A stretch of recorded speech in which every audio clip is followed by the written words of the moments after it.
नमस्कार शिक्षक साथियों, जैसा कि आप सभी को पता है, स्थानांतरण की अंतिम तिथि आदेश होने की 17 जून निकल चुकी है। उसके बाद भी करीब 20 जून तक इक्का दुक्का आदेश आते रहे, लेकिन स्वैच्छिक स्थानांतरण के लिए जिन लोगों ने स्थानांतरण के लिए आवेदन डाला था, उनके लगभग किसी के भी स्थानांतरण के आदेश नहीं आ पाए हैं। यह जो आदेश आए हैं सभी प्रशासनिक आदेश आए हैं। प्रशासनिक आदेश किस तरीके से आए हैं वो आप सभी जानते ही हैं, उसमें हमें अलग से कोई कहने की आवश्यकता नहीं है। तो जो लोग शिकायती थे वो, और जो लोग किसी अन्य कारण से अपना स्थानांतरण करवाने में कामयाब रहे हैं, स्वैच्छिक स्थानांतरण का कोई भी आदेश लगभग जारी नहीं हुआ है।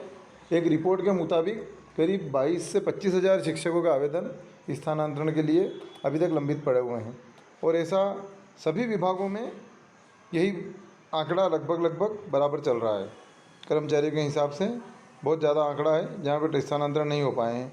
यहाँ पर एक बहुत अच्छी खबर हमारे पास आई है कि स्थानांतरण की प्रक्रिया पर पुनः निर्णय हो सकता है। तो देखते हैं। इसके पहले यदि आपने अभी तक हमारे चैनल को सब्सक्राइब नहीं किया है तो कृपया सब्सक्राइब करें और उसके बेल आइकन को क्लिक करें, ताकि समय समय पर नए नए वीडियो आपको मिलते रहें। यहाँ पर एक खबर आज प्रमुखता के साथ प्रकाशित हुई है, जिसमें लिखा है तबादलों पर फिर हो सकता है निर्णय, कई विभागों की सूची अटकी है। 17 जून को ख़त्म हो चुकी है तबादलों की तारीख। यहाँ पर मैं पढ़ के सुना देता हूँ आपको। मध्य प्रदेश के अधिकारी कर्मचारियों के तबादले पर प्रतिबंध भले लग गया हो, लेकिन अभी भी आधा दर्जन से ज़्यादा ऐसे विभाग हैं जहाँ की स्थानांतरण सूची जारी ही नहीं हो पाई है। सूत्रों की माने तो कुछ मंत्रियों द्वारा तबादले की तीसरी बार तारीख बढ़ाने का आग्रह डॉक्टर मोहन यादव मुख्यमंत्री से कहा है। अब कहा जा रहा है कि मामले पर सरकार कोई बीच का रास्ता निकाल सकती है। गौरतलब है कि सरकार ने नई तबादला नीति लागू करते ही 1 मई को तबादलों से प्रतिबंध हटा दिए थे और 30 मई तक तबादले करने का रास्ता साफ कर दिया था, किंतु तब सूचियाँ जारी होना तो दूर, विभागों ने अपनी स्थानांतरण पॉलिसी भी तैयार नहीं की थी। इसके बाद सरकार ने तारीख बढ़ाते हुए तबादलों की डेडलाइन 10 जून कर दी थी। इसके बाद में इसे बढ़ाकर 17 जून कर दिया गया था। इसके बाद भी कई विभागों की सूची जारी नहीं हो सकी। कई विभागों की तो सूची तैयार भी नहीं हुई है। बताया जा रहा है कि स्कूल शिक्षा विभाग, वन, माइनिंग और सामान्य प्रशासन और हॉर्टिकल्चर, इन की सूचियों में अभी तक जारी नहीं हो पाई है। यहाँ पर स्कूल शिक्षा विभाग जो है, इसकी सूची अभी तक जारी नहीं हो पाई है। सूत्रों का कहना है कि इन विभागों से जुड़े मंत्रियों ने पिछली कैबिनेट बैठक में सीएम से पचमढ़ी प्रशिक्षण वर्ग में व्यस्त होने की बात करते हुए तबादलों की तारीख कुछ दिनों और बढ़ाने का आग्रह किया था, किंतु सीएम ने इसके लिए स्पष्ट इनकार कर दिया था। सूत्रों का कहना है कि कई विधायकों ने सीएम से उनके प्रस्तावों की अनदेखी की बात भी कही है। सरकार के 2 मंत्रियों ने भी अधिकारियों पर अपनी मनमानी कर उनके द्वारा अनुमोदित सूचियों को नज़रअंदाज करने का आरोप भी लगाया है और इस बारे में सीएम के सामने अपनी बात भी रखी है। कहा जा रहा है कि सीएम इस मामले में अगली कैबिनेट बैठक में मंत्रियों से चर्चा कर सकते हैं और कोई बीच का रास्ता यहाँ पर निकाला जा सकता है, जिससे सरकार को तबादलों की तारीख को नहीं बढ़ाना पड़े और विभाग की सूचियाँ भी जारी हो जाए।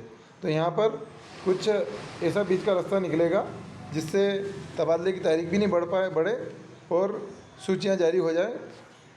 यहाँ पर कुछ पदाधिकारियों ने भी जनप्रतिनिधि की उपेक्षा होने की शिकायत सीएम साहब से की है।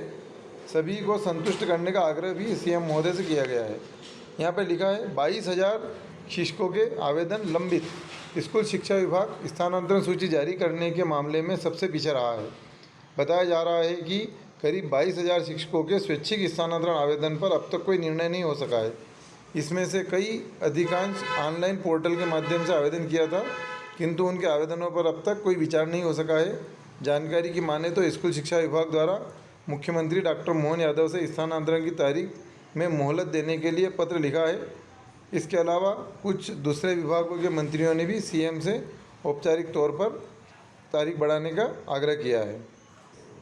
अब जब हज़ारों की संख्या में स्थानांतरण के आवेदन नहीं हो पाए हैं, जो लोग कई वर्षों से आस लगाकर बैठे थे, पिछली सरकार में जो स्थानांतरण हुए थे उस हिसाब से लोग आस लगाए बैठे थे कि अब भी इसी तरह से स्थानांतरण होंगे और हम सब अपने मनपसंद स्थान पर पहुंच जाएंगे, हमारे घर के पास पहुंच जाएंगे।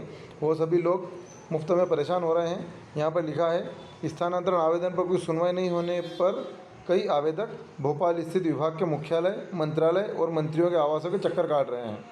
डीपीआई में भी अपने आवेदनों की कॉपी लिए कई शिक्षक परिवार सहित दिन भर बैठे देखे जा सकते हैं।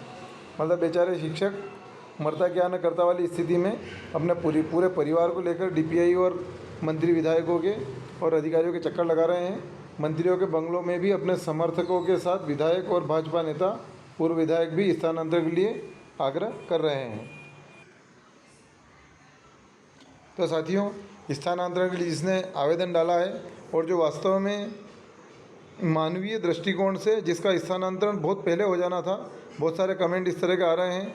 कोई विकलांग है, कोई किसी का पति विकलांग है, कोई अपने बच्चों के पास नहीं जा पा रहा है, तो ये सभी समस्याएं शासन ध्यान देगा और हो सकता है कि एक बार वो तारीख बढ़ाकर सभी लोगों का स्थानांतरण यहाँ से किया जाएगा। यहाँ पर 3 साल बाद तबादलों से बैन हटा था, लेकिन जो तबादला नीति बनाई गई थी उसके आधार पर आवेदन भी बुलाए गए थे और कुछ विभागों ने ऑफलाइन आदेश भी जारी किए थे, लेकिन कुछ विभागों ने इन आवेदनों को ऑनलाइन लेने का निर्णय किया था। और उसके बाद ऑनलाइन आवेदन डालने के बाद लोग आवेदन करने के बाद रोज़ अपना पोर्टल चेक कर रहे हैं कि किस प्रकार से हमारा स्थानांतरण हो जाए, किसी तरह से हमारा आदेश आ जाए। तो आप सभी को स्थानांतरण अपने मनपसंद जगह पर होने के लिए हम शुभकामनाएं देते हैं। आपको ये वीडियो कैसा लगा कृपया कमेंट करके बताएं। धन्यवाद। जय हिंद, जय भारत।